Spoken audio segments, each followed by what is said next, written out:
Israel को लेकर middle east के देशों में भारी बवाल मचा हुआ है। उस बवाल का कारण है कि जो इजराइल में अमेरिका के राजदूत हैं माइक हकाबी, उनके द्वारा दिया गया एक बयान को लेकर पूरे मिडिल ईस्ट में अरब देशों में बवाल मचा हुआ है।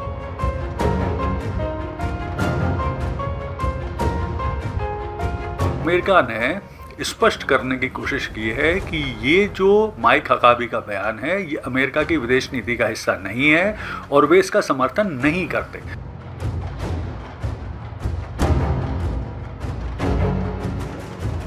नमस्कार दोस्तों, आज बात करते हैं एक इम्पॉर्टेंट डेवलपमेंट पर, और वो डेवलपमेंट ये है कि मोदी जी की इजराइल यात्रा के पूर्व इजराइल को लेकर मिडिल ईस्ट में क्यों मचा है भारी बवाल।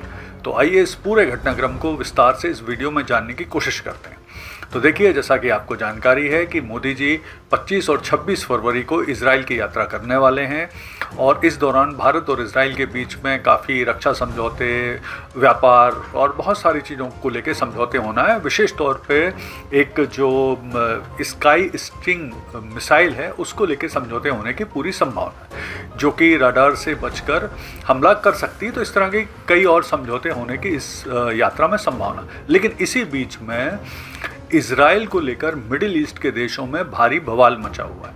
उस बवाल का कारण है कि जो इजराइल में अमेरिका के राजदूत हैं माइक हकाबी, उनके द्वारा दिया गया एक बयान को लेकर पूरे मिडिल ईस्ट में अरब देशों में बवाल मचा हुआ है। तो माइक हकाबी हैं ये, पहले तो हम माइक हकाबी के बारे में पता कर लेते हैं, जानकारी प्राप्त कर लेते हैं। तो माइक हकाबी बेसिकली अमेरिका के एक बहुत ही प्रसिद्ध राजनेता रहे हैं। वे गवर्नर भी रहे हैं अमेरिका में राज्य के। इसके अलावा वे राष्ट्रपति चुनाव में 2008 और 16 में खड़े हो चुके हैं।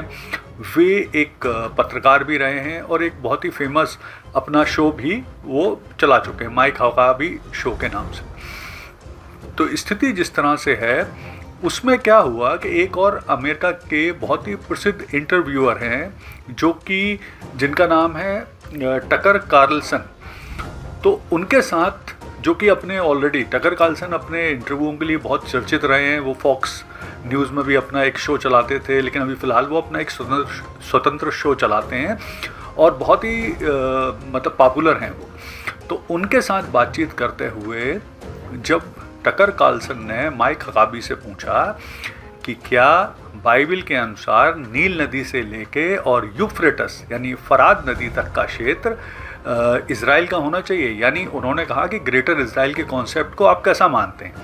तो इसका जवाब देते हुए जो अमेरिका के राजदूत हैं इजराइल में माइक हकाबी, उनका कहना था कि it is fine if they took it all, यानी मुझे मतलब ये ठीक है अगर इजराइल वो सारा क्षेत्र पर कब्जा कर लेता है। तो उनके इस बयान पर पूरे मिडिल ईस्ट में अरब देशों में बवाल मच गया। सारे अरब देशों को अब ये लगने लगा है कि अमेरिका इजराइल की जो ग्रेटर इजराइल पॉलिसी है उसको समर्थन करता है, उसको मान्यता देता है। तो इस बात को लेकर पूरा बवाल मचा। अब यहाँ पर ये समझना भी ज़रूरी है कि जो इजराइल के प्रधानमंत्री हैं बेंजामिन नेतन्याहू, वो भी अभी बीच में कुछ अपने बयानों में ऑलरेडी बोल चुके हैं कि वे इन दिनों एक ऐसे हिस्टोरिकल और स्पिरिचुअल मिशन में हैं जो ग्रेटर इजराइल को समर्थन करता है। बाइबल में भी ग्रेटर इजराइल के कॉन्सेप्ट को नील नदी से फरात नदी, जिसके अंतर्गत सऊदी अरब का अधिकांश क्षेत्र, Egypt, Jordan, Iran, Iraq, Syria वगैरह का क्षेत्र आता है, तो वो स्पिरिचुअल तरीके से भी ये बात बोल रहे हैं।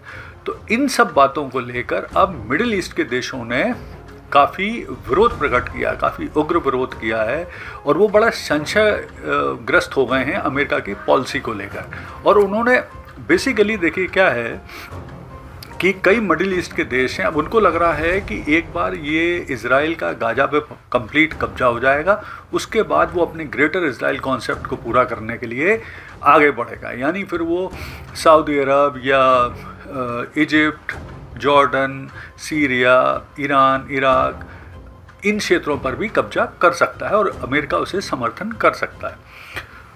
जो कि OIC कंट्री हैं, ऑर्गेनाइजेशन ऑफ इस्लामिक कंट्री, उन्होंने भी जो माइक हकाबी का बयान है उसका विरोध किया है, अमेरिका की नीति के प्रति अपने संशय प्रकट किया है। तो इस तरह से बातें चल रही। अच्छा, यहाँ पर ये समझना ज़रूरी है कि यूएनओ ने हाल में ही जो इज़राइल ने फ़िलिस्तीन का वेस्ट बैंक क्षेत्र है उसमें एक लैंड रजिस्ट्रेशन शुरू किया है। उन्होंने वहाँ के निवासियों से पूछा है कि जिनके पास वहाँ की ज़मीन के कागज़ हैं वो बताएं, अदरवाइज़ वो ज़मीन इज़राइल की हो जाएगी। तो इस बात को लेकर यूएनओ ने भारी विरोध किया है। भारत ने भी इस बात का विरोध किया है कि जो ये लैंड एक्विजिशन कर रहा है वेस्ट बैंक में इज़राइल, ये गलत है। हालांकि इससे इज़राइल को कोई फ़र्क नहीं पड़ने वाला, वो अपना काम करता जा रहा है। तो अब इस बयान के बाद अमेरिका ने स्पष्ट करने की कोशिश की है कि ये जो माइक हकाबी का बयान है ये अमेरिका की विदेश नीति का हिस्सा नहीं है और वे इसका समर्थन नहीं करते। क्योंकि देखिए, जैसा कि आपको पता है कि गाजा पीस प्लान के अंतर्गत जो ट्रंप हैं उन्हें गल्फ़ क्षेत्र में और अरबी देशों का बहुत सारा समर्थन चाहिए। आगे अगर भविष्य में वो आने वाले 10-15 दिन में अगर ईरान पर अटैक करेंगे तो भी उनको गल्फ़ देशों का और अरब देशों का समर्थन चाहिए। पाकिस्तान ने भी इस बात का विरोध किया है तो उन्हें पाकिस्तान का भी समर्थन चाहिए। तो मुझे लगता है अमेरिका के लिए आसान नहीं है कि वो इस तरह से इज़राइल की नीति का खुलकर समर्थन करे। तो ये एक परेशानी अमेरिका के सामने निश्चित तौर पर आने वाले समय में आएगी। लेकिन जिस तरह से इज़राइल आगे बढ़ रहा है अपने ग्रेटर इज़राइल कॉन्सेप्ट को अब वो खुलकर जाहिर कर रहा है, माइक हकाबी ने जिस तरह से उनका समर्थन किया है, तो ये स्थिति निश्चित तौर पर अमेरिका के लिए आने वाले समय में तकलीफदायक बनेंगी, खुलकर समर्थन लेने में मिडिल ईस्ट और अरब देशों से।